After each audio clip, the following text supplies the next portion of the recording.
When you order your morning coffee, how do you pay for it? Do you stand in line with the handful of coins that you found rattling around in your car?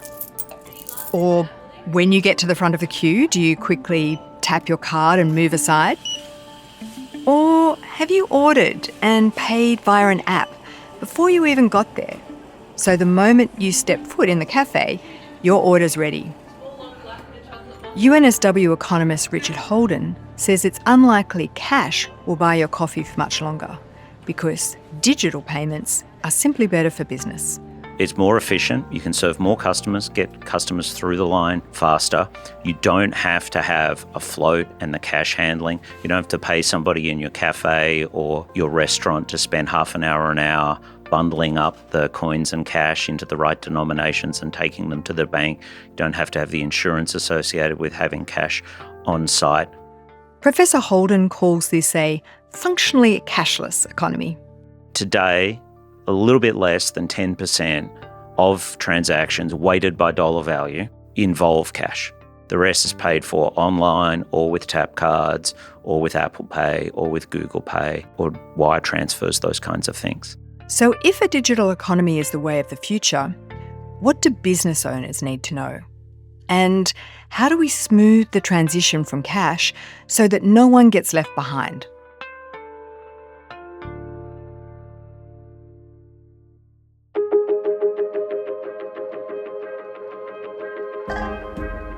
I'm Dr. Juliette Burke, an adjunct professor at the School of Management and Governance at the UNSW Business School.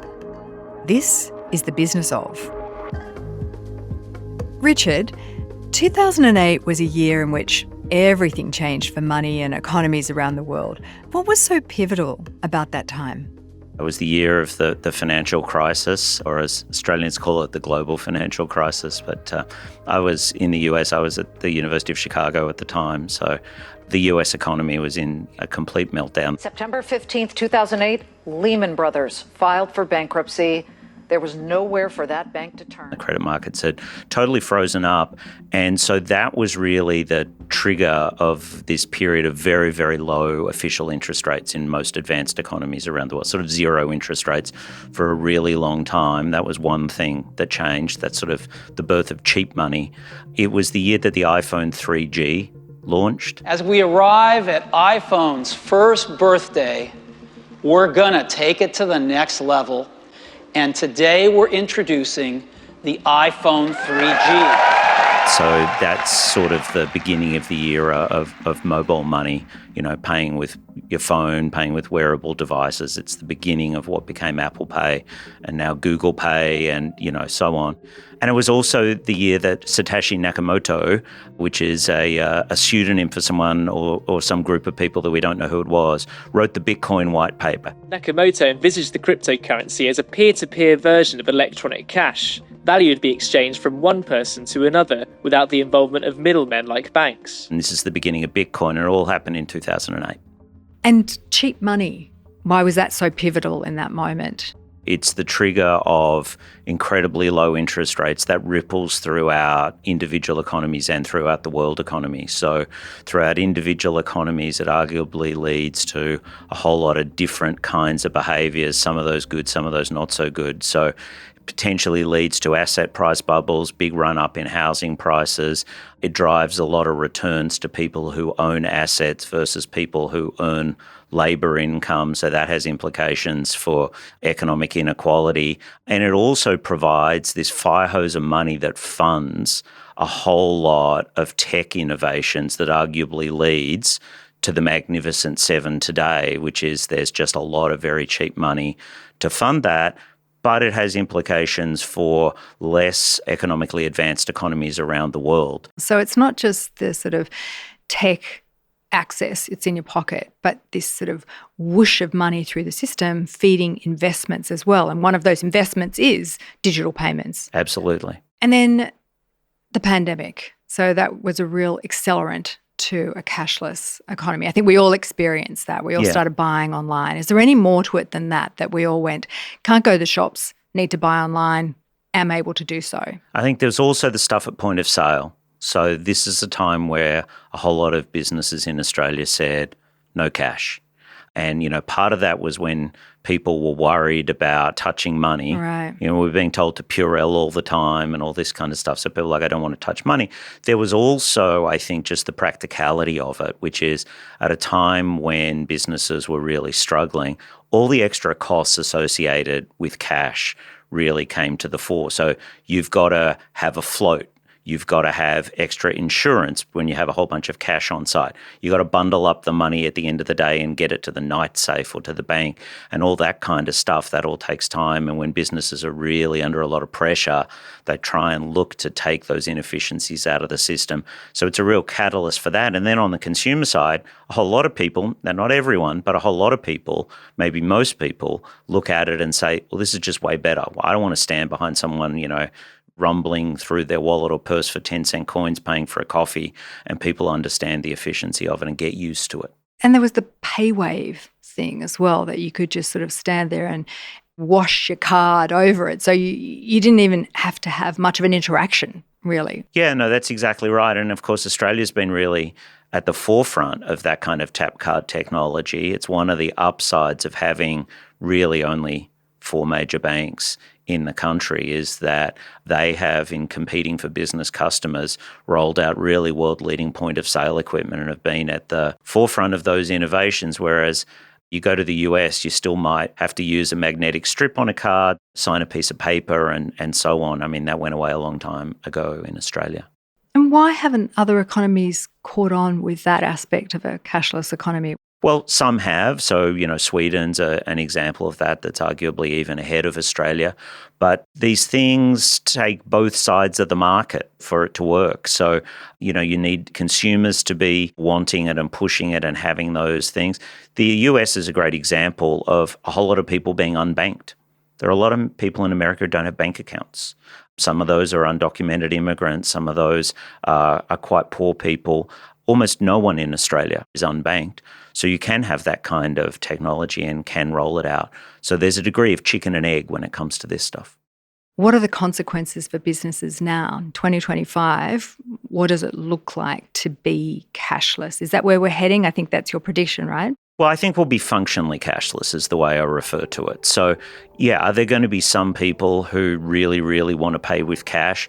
Yeah, there are some people. I think they largely fall into 2 categories. Some older Australians who just feel comfortable with it and have got to a point where they find online banking and using tap cards a bit intimidating and don't want to do it.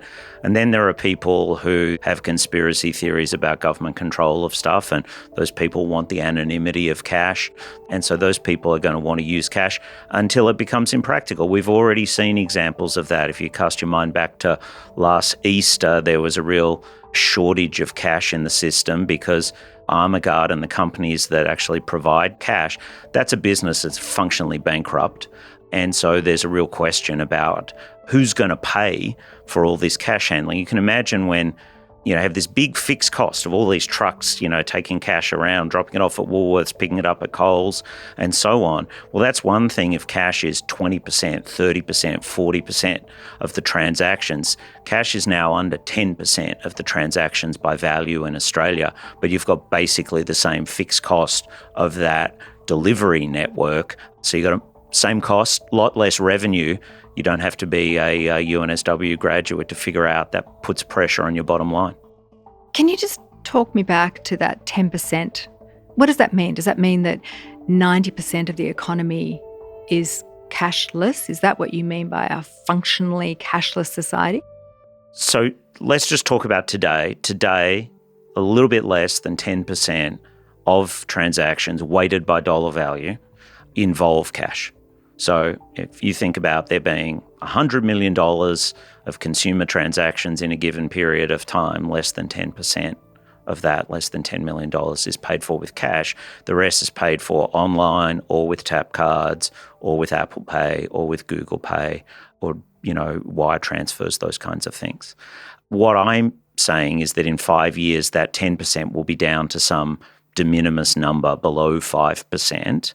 And at that point, it's as if no one's using cash. It already has become kind of a pain to use cash. A lot of banks are taking ATMs out. Branches are going away. It's kind of hard to get cash these days. A lot of those ATMs might charge you $3 every time you take any amount of cash out. So if you're going to pay $3 to take cash out, do you want to take out $20? That's a big percentage. Do you want to take out $400? For a lot of people, that's a lot of money. Do you want to be carrying around $400? Maybe that's not so safe. That intersects with who's using this. If you're an older Australian who maybe not as mobile as you used to be, taking out $400-$500 and carrying that around might not be the safest thing in the world. I think the other thing that people point to a lot is they say, well, what if there's a natural disaster or some kind of outage or things like that? And of course, if there's a power outage, then stores aren't open. No one's opening a convenience store or a supermarket when the lights aren't on. That's the most dangerous thing you can possibly do. It violates a whole lot of occupational health and safety laws, let alone just common sense. Secondly, when we had the CrowdStrike, remember this software update problem last year? This is this company that provides security software that's very, very widely used. Turns out it's used by a lot of retailers, a lot of airlines in the US and so on. And they pushed an update that had a little bit of a glitch in it. And all of a sudden there were problems at airports across the United States and retailers across Australia and the US. I went to my local Woolworths supermarket the next morning, and I've still got a photo of this where there are already newspaper articles running that morning saying, see, this is why we need cash. Well, what were Woolworths and Coles doing? Well, they've got digital cash registers. So there's a sign at Woolworths and a sign at Coles that said digital payments only, no cash, because you couldn't use cash. Cash is actually, in many ways, a less good thing to have when some of the digital infrastructure goes down. So cash is going away. Now we can talk about what we should be doing to help smooth that transition for people who are concerned about it, and that's extremely important, but it's going away. Yeah, but what about when the coffee shop still has power, but their ability to do a cashless payment goes down? They've made the coffee and then they say to me, hey, have you got cash? Yeah, so now we're talking about the network going down, so the telecommunications network going down. The CrowdStrike thing's one example of that where actually, it's the opposite. It is possible every now and then the cellular telephone network that's powering those things goes down. That's usually a very, very short outage, and that's relatively rare. Sure, that does happen. I think long run, what we're going to see is much more backup of that stuff with satellite technology. So in getting the message loud and clear that your position is that it's a cashless society that we're moving towards. So if that's the case, what are the implications for someone who's a business owner? Well, it's better if you're a business owner. It's more efficient. You can serve more customers, get customers through the line faster. You don't have to have a float and the cash handling. You don't have to pay somebody in your cafe or your restaurant to spend half an hour bundling up the coins and cash into the right denominations and taking them to the bank. You don't have to have the insurance associated with having cash on site. It's just better if you're a business owner. So insurance goes down? Yeah. You don't have to have insurance for the fact that you might have your cafe or convenience store robbed because you got a bunch of cash there. Small business owners, it feels all good, but what I'm thinking about is there's a place I used to always go and get my coffee. Let's say it cost $5. And then one day they said, and we're going to charge you the bank fees that the bank's charging us. And I was really annoyed by that. But we won't charge you that if you pay cash. So doesn't that create a dilemma for the business owner whether to use cash or cards if their customer is potentially walking away? Yeah, so a couple of things with that. Firstly, people do get annoyed about, it's 11 cents more or whatever. But, people also get annoyed standing online for a long time and the slowness of the whole thing.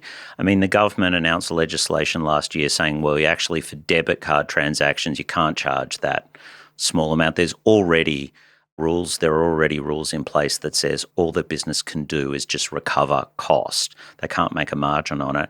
And there's some back and forth between the banks and the credit card companies and so on about, well, if you ban it on debit cards, then they're just going to increase it on credit cards and so on. That'll all get washed through in the end. A lot of businesses are going to being, cashless anyway because they understand that they'll drive more volume through their business if they do it that way. I mean, certainly I can see that the speed to being cashless. You can order your coffee before you even get there and pay for it, and then you can pay wave and move away. But isn't the government, or has it already introduced some legislation saying that essential services have to accept cash. Yeah, they introduced some legislation last year. The thought that I have around essential services, and I've said this before, is so when I go into my local Australia Post to pick up a package, and the only other people in there are people getting passport photos and passport applications, people also picking up packages, or people who are paying their utility bills in cash. And you look at what those people have done. Those people have gone to an ATM, typically downstairs in this shopping centre, right? They've taken out $120 in cash, paid $3 for the privilege of doing that at the ATM, gone up the escalator, stood online at Australia Post, handed the person at Australia Post something where they just scanned the barcode and given them their $120. And Australia Post has to deal with all that cash. They have to worry about the insurance. They have to worry about the cash handling, all of that. Imagine a different scenario where we put a digital kiosk in every Australia Post outlet around the country, big or small, urban or rural, and we have an Australia Post employee stands next to it, and instead of that typically older Australian, instead of them doing that routine that I just described, they just go straight to Australia Post, go to the digital kiosk. It's a trustworthy organisation. They're already handing over cash and their utility bills, and they must trust it to some degree. And all they do is they tap their tap card, scan their bill, and it's automatically done. No $3 fee, and there's someone standing there to help them through the process if they need a little bit of assistance with it. I think that would just be better for everybody. And, you know, there's nothing standing in the way of doing that. Australia Post is a very effectively managed and run organisation. If the government was supportive of this, that could be rolled out in the next several months. And now you've mentioned again that we're a very banked economy, Yeah. that everyone has a bank account. And is there anything on the horizon that would disrupt that? No, you can't get Centrelink payments if you don't have a bank account. You certainly can't get paid in any kind of job that you have in Australia. We don't have an enormous amount of cash under the table stuff, although there's a little bit of that. So you just can't function in Australian society without a bank account. That's not true in certain other places, and that's not going into reverse. You know, there was this backlash against CBA when it tried to introduce a charge for you taking your own money out of the ATM. Yeah. Is that a sign of things to come? And if it is, it seems to really have an ethical issue, because this is your money that's sitting there in the bank. You're forced to put your money into that bank because your employer deposits it into, let's say, CBA, and then you have to withdraw it from that. Where are the ethics sitting here? What are the consequences of this first stone into the pond of we're going to charge you for you to access your own money? I'm not troubled by the ethics of it, but I think we should pay a lot of attention to the psychology of it. Sure, people hate it. That's right. CBA learnt that lesson, and I'm surprised they weren't more attuned to that ahead of time. But, you know, we get charged account keeping fees. We get charged all kinds of things. They provide us with a fantastic service, the banks, and they do a lot of stuff for us, and it costs money. Spending a bunch of time talking to a person in person at the bank costs a lot of money. Running branches costs a lot of money. Somebody's got to pay for that. Younger Australians and Gen Z and Gen Alpha and so on are people who never once in their life will step into a branch. Should they be cross-subsidising people who do step into branches? Maybe yes, maybe no. But I can tell you what the economics of that are. People don't like to cross-subsidise other people. So, I mean, I don't think CBA played the kind of social psychology of it as well as they might have. But, you know, they're just going to take out that fee in another way. So your account keeping fee's $1 a month higher. Same. So you mentioned Sweden before, Yeah. and it's moved significantly to a cashless economy. What's that experience been like for Sweden? Well, they've got something relatively similar to what we've got in Australia, which is a kind of piece of the payment system architecture that's very helpful. And let me describe what it is in Australia, which is you will have interacted with it. You'll probably have known it as OSCO, but that's part of something that the Reserve Bank helped coordinate the banks around the country to create. It's called the New Payment Platform. And of course, it's a way where you can costlessly, frictionlessly, 24/7 transfer money to, you know, anyone who's got a pay ID, which means anyone who's got a mobile phone number or an email address and a bank account, which is kind of everyone. Sweden has a similar thing and a payments architecture, and that allowed them to very quickly get to very, very low single digits in terms of cash usage. They took a little bit of a step back from that. There was a question about were they going to make the final push. When you get down to, when it's like 3%, you run into these questions of like, okay, the armoured trucks that take the cash around, they're not functional anymore. And you get into these awkward questions of, well, is the government going to subsidise those? So there's this kind of last mile problem, and Sweden maybe hadn't thought that through very fully, so they took a sort of a pause and a rethinking the last mile problem. But yeah, a lot of other countries with advanced payment systems, and they're very often in Europe and in Asia, are very far down the curve as well. And how does it go then for, I'm thinking about this because I've literally just come back from Europe 2 days ago, and there were some economies that were absolutely cashless, but there were some economies, Turkey was one of them, where it was all cash. So just thinking about it from a global perspective, how do people do business across different countries with different attitudes towards being cashless? The business across countries is not being done with suitcases full of cash. So yeah, sure, traveling in Turkey, you're going to use cash. There are certain parts of the United States where you probably want to make sure you've got some cash in your wallet when you're getting a taxi from the airport and things like that. So I think people who are, visiting those economies, or obviously who live there as consumers, are prepared for that. But in terms of like global business and so on, that stuff's all being done digitally.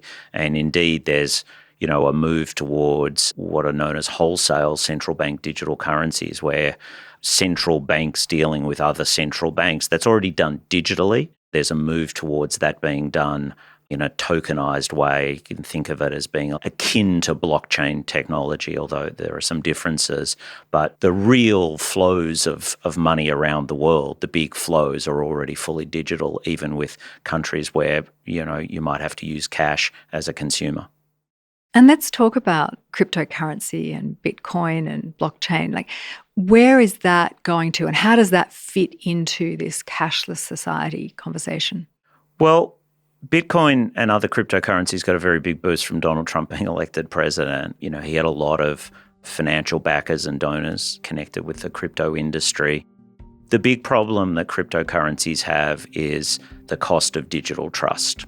The animating premise of Bitcoin, and the reason that the white paper came out in 2008, was this view that people had, and the founder of it, and Nakamoto had, which was you can't trust centralized authority. You can't trust governments, and you can't trust big financial institutions like banks, okay? They'd just been trading in CDOs and mortgage-backed securities and all kinds of stuff that had triggered the financial crisis, so you can understand where the backlash comes from. Okay, so how do you make sure that people don't double spend their money if you don't have a centralized ledger? When you use your bank account here, the bank keeps track. And so when you buy your coffee, your local cafe owner knows that you've got the money in your account, that they're going to get paid. How do you do that with a cryptocurrency like Bitcoin? Well, you have to do it with a decentralized ledger, and the way that's solved is with essentially encryption technology. And famously, the type of blockchain that Bitcoin is based on is known as proof of work. And that uses a lot of energy, okay? And that has two issues to do with it. One, energy costs a lot of money. The second is there's an environmental externality in generating that energy. So there's a social cost, but there's just a cost of trust. And that's really, really big. So the Bitcoin network in a given year uses comfortably more electricity than the entire country of Sweden uses in a year, comfortably more. And that has really bad scaling properties. The more people that use it, the more the cost. There are alternatives to that kind of what's known as consensus protocol, the proof of work consensus protocol. And Ethereum, the Ethereum blockchain and its cryptocurrency Ether, has moved. They started out with proof of work. They moved to an alternative, and it's called proof of stake. And that basically says to validate a transaction, you lock up some of your Ether, some of your coins, and we basically vote on the outcome. And if you're in the winning coalition voting, then you don't lose your coins. If you do, you lose your coins. Now, that doesn't have the environmental externality, so that's good. We're not using fossil fuels to generate the electricity for that. But you have to lock up your coins. And it turns out, in fact, a couple of economists, Eric Budish and Joshua Gans, and a co-author, have proved, it's just a theorem, that the cost of trust between proof of work and proof of stake is exactly the same. Okay, exactly the same. And so the cost of decentralized trust is really, really high. So cryptocurrencies have this Achilles heel, which is if you want to have a decentralized ledger because, like Nakamoto, you worry about governments and you worry about big banks and you don't trust them, you can do it. And that's why I think unless you come up with a different kind of consensus protocol that deal with that, we'll never really have a functional cryptocurrency that you can transact with because it's just so expensive to transact with it. Imagine if every time you used a credit card, it cost you 10% of the value of the transaction. We wouldn't have a lot of credit cards. So it seems like there's two parallel themes going on here, cryptocurrency and a cashless society, and they may intersect, but they very well might go off in different directions. That's right. And where they might intersect is if central banks stepped in and created a central bank digital currency and said, let's try and get the benefits of, say, Ethereum. Let's try and get the benefits of cryptocurrency, but do it on a centralized ledger so we don't have these big costs of decentralized trust. Now, the big benefit of Ethereum compared to Bitcoin is Ethereum has a programming language built on top of it. And Vitalik Buterin, who was the founder of that, and because we know who he is and we don't know who Nakamoto is, Buterin's the closest we have to the kind of face of cryptocurrency. He had a great idea as a teenager, which is he said, well, Bitcoin isn't really useful for very much stuff. But if I put what computer scientists call a Turing-complete programming language on top of it, then we can have things like smart contracts and decentralized autonomous organizations and programmable money and things like that. And that's what you can do with Ethereum. I've already told you why there are problems with it because the frictions are so high, the transaction costs are so high. It's really hard to do this in an economically efficient way. The plea in my book is that the US should create a central bank digital currency, I call it FedCoin for lack of a better term, that would have this programming language on it, but would be run on a centralized blockchain by the US Federal Reserve. That would give you the best of both worlds, and that's exactly where these things might intersect. Where does this leave us as leaders of businesses in terms of being prepared for a cashless society or prepared for the next step after we move to a cashless society? What's your predictions for the future?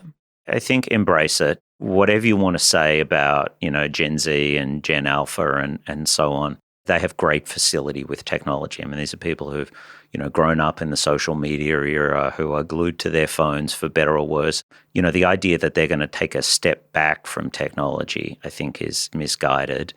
And so, retro fashion might be back in, but I don't think they're going to be hankering for writing checks and things like that.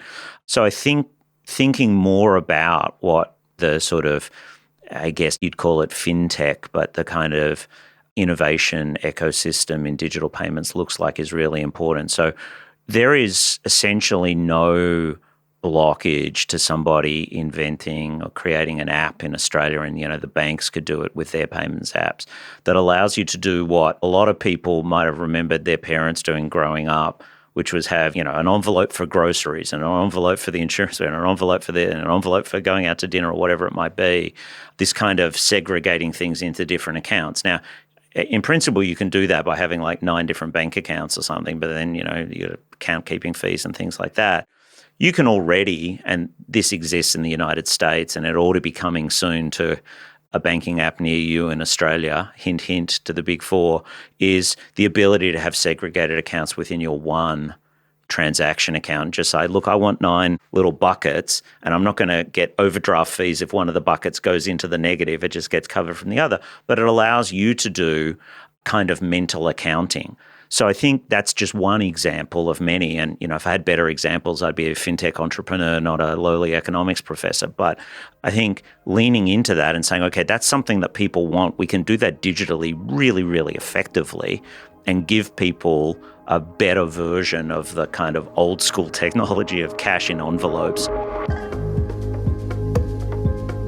Thanks to Richard Holden for joining us on this episode. If this conversation with Richard, and in particular his mention of fintech entrepreneurs, intrigued you, we have an episode with Hayden Smith, the co-founder of investment app Pearler, that you might like to listen to next.